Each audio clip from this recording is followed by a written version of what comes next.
Class में हम लोगों ने बात करी थी केमिकल रिएक्शन इक्वेशन के अंदर कॉम्बिनेशन रिएक्शंस के बारे में। और कॉम्बिनेशन रिएक्शन मैंने आप लोगों को बताई थी, इसका जनरल फार्मूला भी मैंने आप लोगों को बताया था, that is A + B we get A।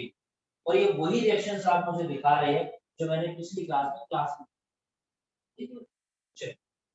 तो मैं आप लोगों को एक एग्जांपल और करवाता हूँ कॉम्बिनेशन रिएक्शन का, बड़ा ही पॉपुलर एग्जांपल है और मोस्ट इंपोर्टेंट एग्जांपल है। There is a combination reaction. इसका जनरल फार्मूला था A + B and we get A। मैंने रिएक्शंस बता दी थी, बट मैं आपको इसकी एक इंपॉर्टेंट रिएक्शन बता रहा हूँ जहां पर हम लोग क्या करते हैं, हम लोग लाइन लेते हैं, या तो लाइन लेंगे, इसी को जनरली क्विक लाइन बोलता हूं, और इसको मैं ऐड करता हूँ वाटर के साथ। जब लाइन को या क्विक लाइन को वाटर के साथ ऐड किया जाता है, देन फॉर्मेशन होती है यहाँ पर स्लेट लाइन, यहाँ पर फॉर्मेशन होगी स्लेट लाइन। ठीक है जी। अब देखिए लाइन क्या होता है, लाइन होता है बेसिकली मेरे पास कैल्शियम ऑक्साइड और ये सॉलिड फॉर्म में प्रेजेंट है। वाटर है मेरे पास H2O जो कि मेरे पास यहाँ पर लिक्विड फॉर्म में प्रेजेंट है। दोनों का कॉम्बिनेशन होता है, फॉर्मेशन होती है यहाँ पर स्लैक लाइन की, यानी कि कैल्शियम हाइड्रोक्साइड CaOH की whole twice. This is the calcium hydroxide.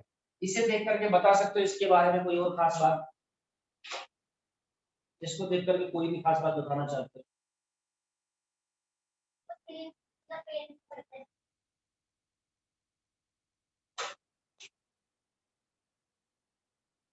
It is an base, ये बेस है। हम चैप्टर पढ़ेंगे केमिस्ट्री में acid base salt, this is the base, ये बेस है। और बेस की पहचान होती है क्योंकि उसके लास्ट में OH होता है। जो बात आपने बोली है वो बात बिल्कुल सही है, लेकिन जनरल बात मैंने बोला है कि मेन क्या बोला है ना, बिल्कुल सही बात है। कैल्शियम हाइड्रोक्साइड स्लेट लाइन, ये बात मैंने पिछली क्लास में बताई थी, आपको याद है, बहुत अच्छी बात। तो मैंने बताया SS स्लेट लाइन और SS सफेदी, ठीक है। और ये जो स्लेट लाइन मेरे को मिलता है, ये मिलता है सॉलिड फॉर्म में, पाउडर फॉर्म। तो हम लोग यहाँ पर क्या देखते हैं कि this is a chemical reaction. सबसे पहली बात, ये केमिकल रिएक्शन है, प्रॉपर्टीज पूरी तरीके से चेंज हो चुकी है, इवन हमारे पास स्टेट भी चेंज हुई। तो ये हमारे पास क्या है, हमारे पास कॉम्बिनेशन रिएक्शन का एग्जांपल है। अब इसी के बारे में एक खास बात है कि जब हम लोग कैल्शियम हाइड्रोक्साइड लेते हैं CH की होल्ड बाय सॉलिड फॉर्म में, अगर ये CaOH की होल ट्वाइस में लेता हूं एक्वस फॉर्म में, तो नॉर्मली क्या किया जाता है, जो कैल्शियम हाइड्रोक्साइड सॉल्यूशन होता है, मैंने बताया हम सफेदी में यूज करते हैं। स्लेट नाम है इसका बेटा, जनरल नाम है, जैसे मेरा नाम कुलदीप शर्मा, इसका नाम स्लेट लाइन है। ठीक, तो हम लोग यहाँ पर देखते हैं कि पाउडर फॉर्म में आता है, एक कंटेनर लेंगे, उसके अंदर उसको डाल देंगे और पानी मिक्स कर, तो जिसकी वजह से वो मेरे पास एक्वस फॉर्म में आ गया। अभी इतना समझिए। और जब ऐसा होता है तो उसमें से हीट निकलती है, ये भी बात मैंने आप लोगों को पहले बताई थी, इसमें से हीट निकलती है, गर्म रहता है, उस समय थोड़ा दूर रहते हैं, और जब वो ठंडा हो जाता है देन हम उसको यूज करते हैं सफेदी के लिए, है ना, जो पुताई जिसको बोला जाता है। एक तो पेंट होता है, डिस्टेम्पर होता है, एक बिल्कुल सफेदी जो करवाते हैं, है ना, कली बोल देते हैं जिसको कली। तो हम लोग क्या करते हैं, इसको दीवारों के ऊपर चिपका देते हैं, पेंट कर देते हैं। अब ये क्या करता है, ये रिएक्शन करता है, एटमॉस्फेयर में CO2 प्रेजेंट होती है, ठीक है जी, CO2 प्रेजेंट होती है, और उसके साथ रिएक्शन जब ये करता है तो हम लोग क्या देखते हैं, जैसे आप लोगों ने घरों में पेंट करवाया होगा, आप बोलते भैया सफाई नहीं आई पेंट में, वो क्या कहता है, दो बातें होती है कि जब ये गीला है, जब सूख जाएगा देखना शाइन मार, या फिर वो क्या बोलेगा, जब ये कोट लगा दूसरे कोट में ज्यादा इसमें चमक आ जाएगी। तो होता क्या है बेसिकली कि उसमें से वाटर जो होता है वो उड़ जाता है, गीला होता है, अपने करना क्या, पानी तो निकालना, और देन पीछे बच जाता है CaCO3 यानी कि calcium carbonate. This is the limestone, और ये भी सॉलिड है, दीवारों पर रह जाता है, और वाटर हमारे पास यहाँ पर क्या होता है बच्चों, एवोपरेट हो जाता है। So this is also an example of a combination reaction, हम लोग कह सकते हैं। इसका नेक्स्ट पार्ट है, तो ये रिएक्शन इंपॉर्टेंट है, you need to learn that, got it, बहुत इंपॉर्टेंट है। तो इसकी वजह से व्हाइट शाइनी अपीयरेंस होती है to the wall of a house and it is called white washing. और कैल्शियम कार्बोनेट जो होता है CaCO3 actually form after 2 to 3 days of white washing and gives a shiny finish to the ball। सूखने में समय लग जाता है कई बार, ठीक। चलिए ये चीज होती है। उसके बाद कुछ और भी एग्जांपल्स है कॉम्बिनेशन रिएक्शंस के, बट जनरली एग्जांपल्स मैंने आप लोग करवा दिए है। मोस्ट ऑफ द एग्जांपल्स आप लोग करके लेकर के आएंगे, ठीक। उसके बाद हम बात करते हैं टाइप ऑफ रिएक्शन। पहली टाइप की कॉम्बिनेशन रिएक्शन हमारे पास हो चुकी है। दूसरी टाइप की रिएक्शन के बारे में हम बात करते हैं। This is the decomposition reaction.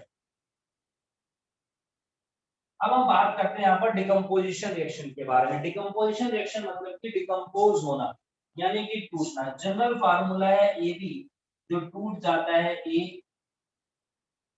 Plus B। ये जनरल फार्मूला है जो टूट गया किसके अंदर बच्चों, A प्लस B के अंदर हमारे पास यहाँ पर ये टूट जाता है। अब देखिए इसका एक एग्जांपल मेरे पास, बहुत इंपॉर्टेंट एग्जांपल मैं करवा रहा हूँ। There is a CaCO3 calcium carbonate. मैंने ये ले लिया और मैं यहाँ पर इसको क्या कर देता हूँ, हीट कर देता हूँ। This is the symbol of heat, ठीक है, ट्रायंगल डिग्री सेल्सियस। ये हीट का सिंबल है। जब हम इसको हीट करते हैं तो यहाँ पर फॉर्मेशन होती है फर्दर कैल्शियम ऑक्साइड यानी कि लाइम और प्लस में CO2। देखो CaCO3 है तो CO2 अलग निकल गया, एक वो बचा जो CO के साथ कैल्शियम ऑक्साइड यहाँ पर बना दिया, ठीक है। तो this is an example of decomposition reaction. ये डिकम्पोजिशन रिएक्शन का हमारे पास एग्जांपल है। डिकम्पोजिशन रिएक्शन टूटना, है ना। तो हम लोग यहाँ पर देखते हैं कि ये जो टूटना होता है, ठीक है जी, ये जो डिकम्पोज होना होता है, डिकम्पोजिशन रिएक्शन हमारे पास यहाँ पर कितने तरीके की होती है, तीन। हम तीन तरीके की डिकम्पोजिशन रिएक्शन पढ़ेंगे, जिसमें सबसे पहली आती है थर्मल डिकम्पोजिशन। थर्मल डिकम्पोजिशन यानी कि थर्मोलाइसिस। लाइसिस मतलब कि ब्रेकडाउन, इसकी वजह से, हीट की वजह से। थर्मल की वजह से दो थी, हीट की वजह से ब्रेकडाउन हो गया तो it is a thermal decomposition. Already एक एग्जांपल मैंने देख लिया। फिर होता है मेरे पास फोटोलाइसिस, तो जिसको भी मैं लिख देता हूँ थर्मोलाइसिस। थर्मोलाइसिस है, फोटोलाइसिस है और इलेक्ट्रोलाइसिस, ठीक है। ये तीन तरीके के डिकम्पोजिशन रिएक्शन है। देखिए जब रिवीजन चल रही है तो रिवीजन का मतलब ये नहीं है कि बिल्कुल ओवरव्यू चलेगा। तो एक एग्जांपल और है बच्चों यहाँ पर थर्मोलाइसिस।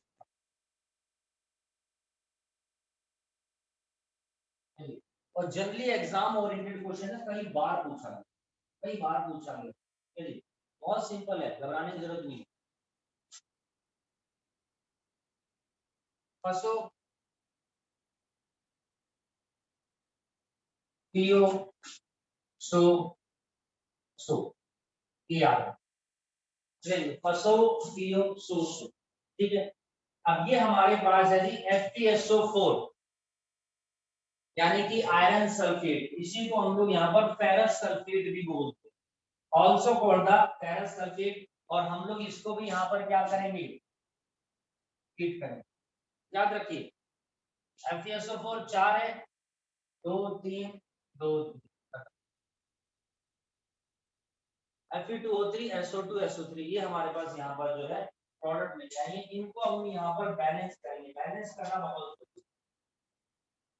आयरन सल्फेट या ferrous sulphate, ferric oxide, sulphur dioxide, sulphur trioxide. Very simple, very easy, कोई समस्या नहीं है।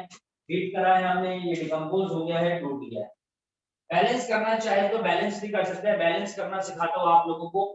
कभी भी बैलेंस करो तो बैलेंस करने का एक तरीका होगा, रिएक्टेंट साइड में देखो और प्रोडक्ट साइड में देखो। वैसे तो बैलेंस करना बहुत नॉर्मल खेल है, लेकिन एक आसान तरीका है। ये देखो रिएक्टेंट साइड और ये देखो यहाँ पर प्रोडक्ट साइड। कितने एलिमेंट्स है, देखो रिएक्टेंट साइड में मेरे पास आयरन है, प्रोडक्ट साइड में मेरे पास आयरन है।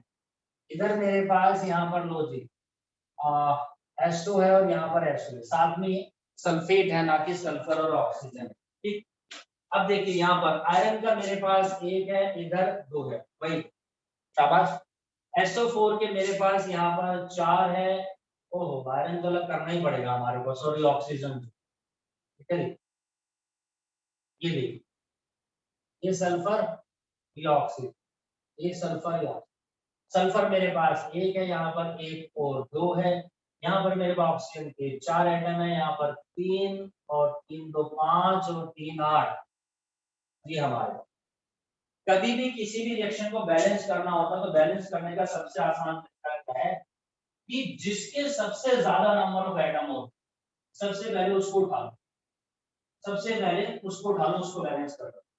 प्रोडक्ट साइड में ऑक्सीजन के 8 है, इधर 4 है, मुझे 8 करने, क्या करोगे, 2 से मल्टीप्लाई कर दोगे। कभी बैलेंस करने के लिए 2 यहाँ नहीं लगेगा, यहाँ नहीं लगेगा, यहाँ स्टार्टिंग में लगा, तो 4 2 यहाँ मुद्दा सेट। अब देखो इस हिसाब से सल्फर के 2 हो गए, इधर 2 है, ये पूरा हो गया। आयरन के 2 हो गए, 2 हो गए, 2 हो गए बैलेंस। ओ कितना आसान, ठीक है। कोई और रिएक्शन करके देखोगे उसमें भी ऐसे हो, कोई दिक्कत वाली बात नहीं, एकदम बैठी है करवाने। चलो जी, ये थर्मोलाइसिस का एग्जांपल है। उसके बाद हम लोग यहाँ पर देखते हैं, एक छोटी सी बात हो रहा है कि जो FeSO4 होता है मेरे पास, फेरस सल्फेट, ये कौन से कलर का होता है, इसका जो कलर होता है ग्रीन कलर होता है, और ये एक तरीके का सॉल्ट है।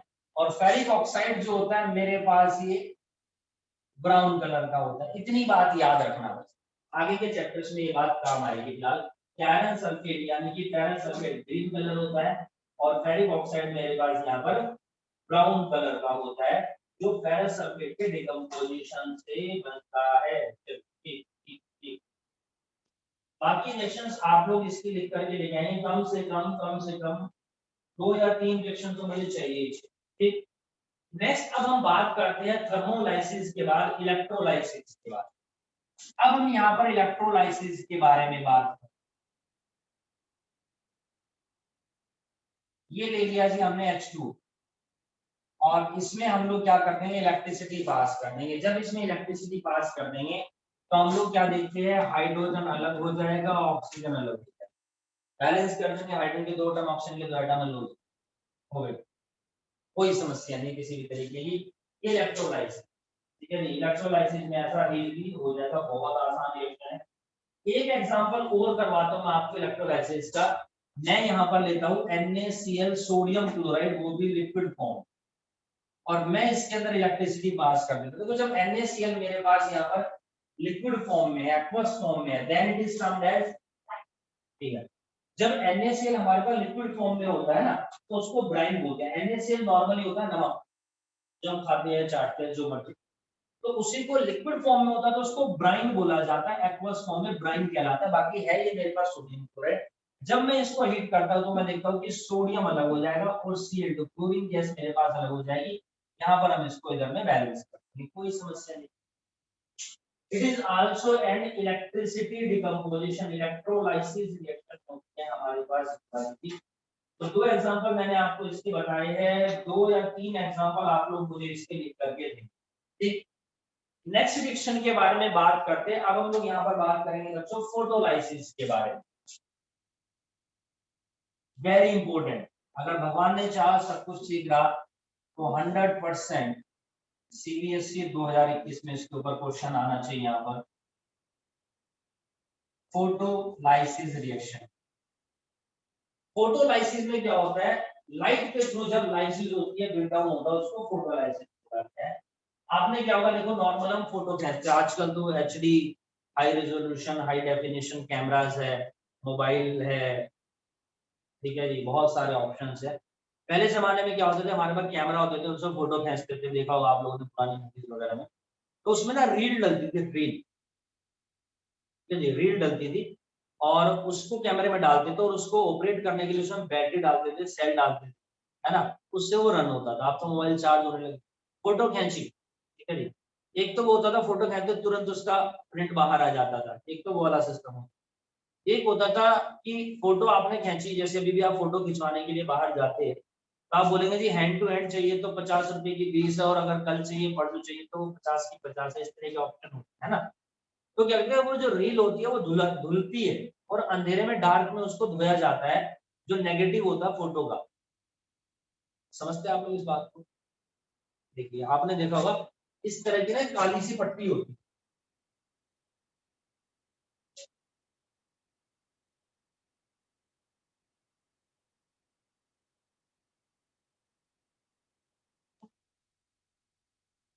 हाँ ब्लैक ब्राउनिश इस तरीके की होती है, है ना। कई बार देखा होगा जैसे मूवीज के ऐड आते हैं सिनेमा, तो वो रील चलती हुई दिखाती है, जैसे छोटी छोटी फोटोज होती है ना, तो वो आपकी रील होती है, तो उसको अंधेरे में धोया जाता है ना।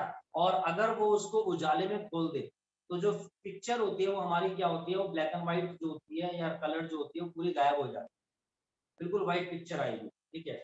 तो उसमें क्या मैकेनिज्म होता है उसी के रिस्पेक्ट से मैं आपको बता रहा हूँ। हमारे पास है यहाँ पर AgCl सिल्वर क्लोराइड,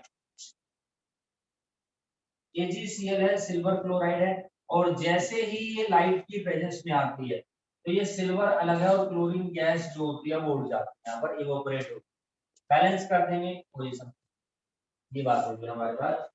तो ये हमारे पास सिल्वर क्लोराइड जो होता है व्हाइट कलर का होता है, और जब ये क्लोरीन गैस बन के उड़ जाएगी पीछे फिल्म पे सिल्वर बच जाएगा, वो थोड़ा सा हमारे पास व्हाइटिश कलर का हो जाता है, ग्रेइश व्हाइट कलर का, ये काम होता है। तो फोटोलाइसिस के कारण यहाँ पर कंपाउंड हमारे पास ब्रेकडाउन हो गया, डिकम्पोज हो गया, टूट गया।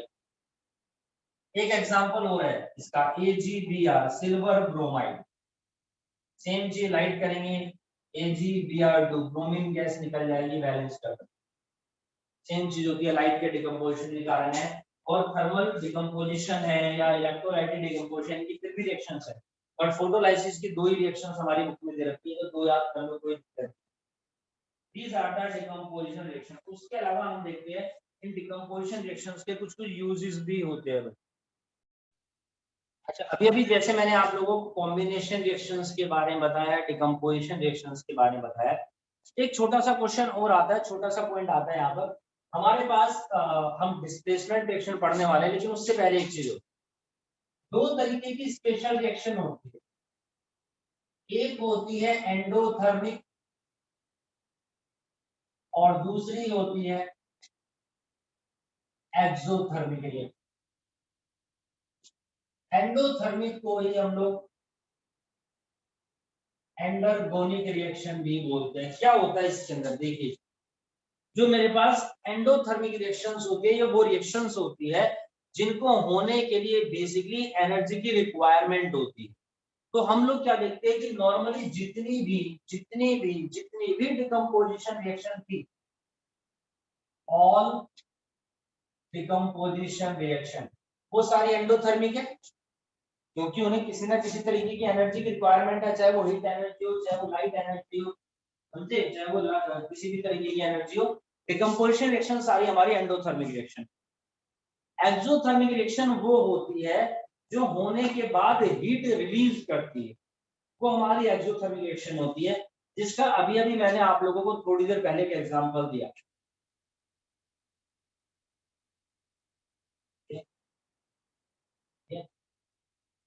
अरे वीवी का एग्जांपल दिया था मैंने आप लोगों को कि जब हम कैल्शियम हाइड्रोक्साइड को, ठीक है, जिसमें वाटर डालते हैं और CO2 के साथ, तो उस समय क्या होता है, उसमें से हीट एनर्जी रिलीज होती है ना, तो उसमें से हीट निकलती है, वो गर्म होता है, तो वो हमारी एक्सोथर्मिक रिएक्शन। चलो ठीक, तो आप लोगों को एंडोथर्मिक और एक्सोथर्मिक रिएक्शंस के भी दो दो तीन तीन एग्जांपल्स लिख करके लेकर के आने हैं।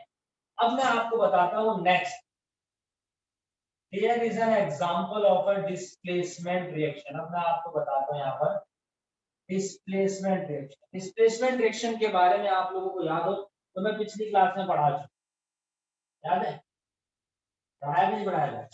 बिल्कुल नहीं पढ़ाया था, बिल्कुल अच्छी सच बोल रही है। चलो, तो डिस्प्लेसमेंट रिएक्शन का एग्जांपल है, हमने क्या लिया था यहाँ पर,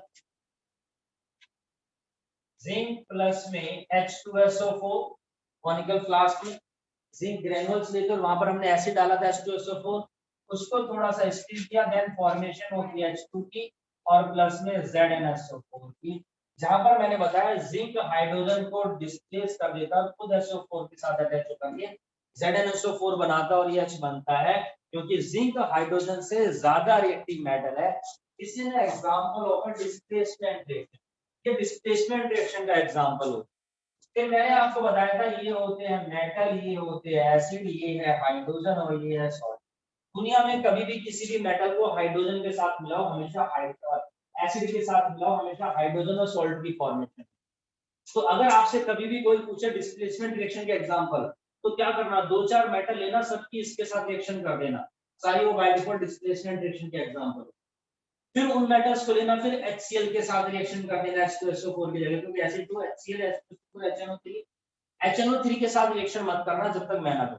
जितनी भी रिएक्शन करोगे H2SO4 HCl के साथ करोगे, सिर्फ दो ही एसिड, जबकि हमारे कोर्स में तीन है, HNO3। हर बार क्या बनेगा, हाइड्रोजन बनेगा सॉल्ट बनेगा, हाइड्रोजन बनेगा सॉल्ट बनेगा, हाइड्रोजन बनेगा सॉल्ट बनेगा। चाहो तो एक एग्जांपल और ले लो, यहाँ सोडियम मेटल ले लो और इस बार एसिड ले लो HCl, क्या बनेगा, इस मेटल को एसिड के साथ मिलाएंगे, हाइड्रोजन और सॉल्ट भी बनेगा, कंफर्म है। तो जी हाइड्रोजन निकाल दो सबसे पहले, बचा क्या Na और Cl, बन गया NaCl सोडियम क्लोराइड। और मैं आपको बता दूं कि chloride family is a salt family. Previous class में बताया था 8 family, sulphate family, salt family. यहाँ पर देखिए क्लोराइड फैमिली भी सॉल्ट फैमिली है। यानी हमने मेटल्स को आइडेंटिफाई कर लिया, हमें उनके बारे में पता चला, हमें एसिड्स के बारे में पता चला। आज मैंने आपको बेस का भी बात बता दिया, बेस को कैसे पता करेंगे, क्योंकि क्लास में OH होता है। और सॉल्ट के बारे में बता दिया, जिंक सल्फेट सॉल्ट है, सोडियम क्लोराइड सॉल्ट है, तो सॉल्ट फैमिली को भी हम आइडेंटिफाई कर पा रहे हैं।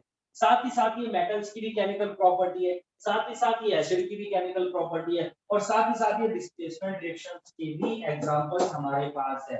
तो जितने मर्जी आप यहाँ पर एग्जांपल्स कर सकते। अब एक बात बताइए सर, ये ZnH2 को हटा के SO4 के साथ अटैच, सर ये इसने इसको हटा के इसके साथ क्यों नहीं अटैच, तो कौन इसको हटाएगा? इसको याद रखने की एक निमोनिक होती है, ट्रिक होती है, एक तरीका होता है, एक प्रोसीजर होता है। हम देखते हैं कि हमारे पास जितनी भी मेटल्स हैं उनकी एक सीरीज बनी हुई है जिसको हम बोलते हैं रिएक्टिविटी सीरीज। ठीक है, ये देखिए,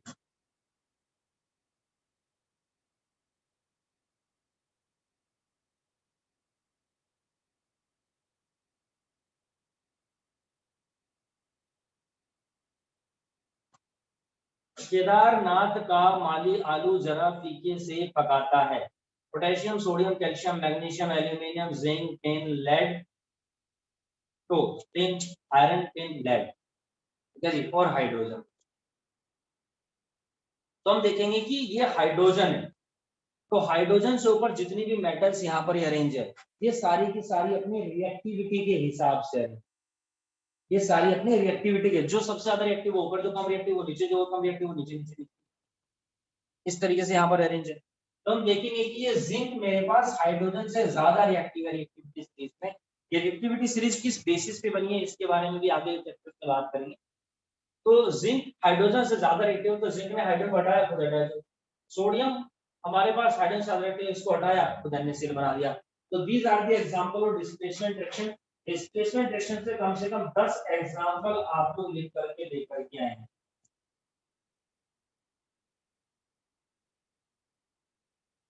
ठीक है,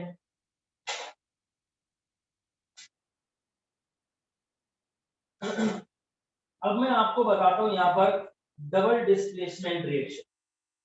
डिस्प्लेसमेंट रिएक्शन के बाद अब हम आपको बताएंगे यहाँ पर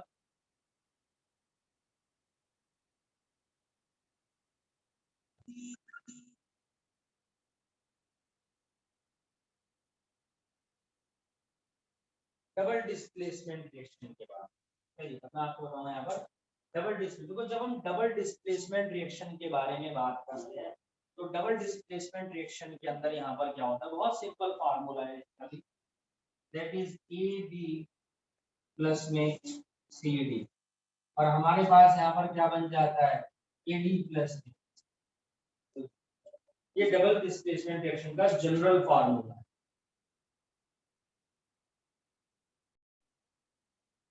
हाइड्रोजन से नीचे आता है मेरे पास कॉपर है, ठीक है जी, Ag है, Au है, प्लेटिनम, कॉपर है, सिल्वर है, गोल्ड है, प्लेटिनम है। ये भी हमारे पास हाइड्रोजन से कम रिएक्टिव मेटल्स होती है, नॉन रिएक्टिव मेटल्स होती है, बिल्कुल ना के बराबर, हम ऐसा कह सकते हैं। प्लेटिनम बिल्कुल ना के बराबर है, गोल्ड ना के बराबर है, ठीक है। चलिए तो एक एग्जांपल लेते हैं, we have KgNO3 silver nitrate, और इसकी रिएक्शन करता हूं मैं NaCl यानी कि सोडियम क्लोराइड,